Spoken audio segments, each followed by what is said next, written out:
কাক জবাব দিল, তোমার সাথে জীবনে একদিনই আমার কথা হয়েছিল।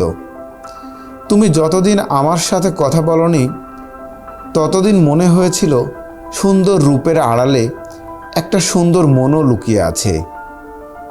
কিন্তু যখন দেখলাম ফুলের মতো জিনিসকেও তুমি রং দিয়ে বিচার করো, তখনই বুঝেছিলাম মরীচিকার পিছে ছুটে চলছি। তাই তো নিজেকে সরিয়ে নিলাম।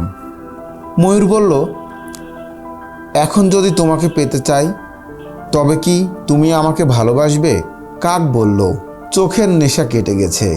চোখের নেশা কেটে গেলে ময়ূরের সৌন্দর্য আর চোখে ধরা পড়ে না। তখন ময়ূরকে কাকের মতোই লাবণ্যহীন মনে হয়।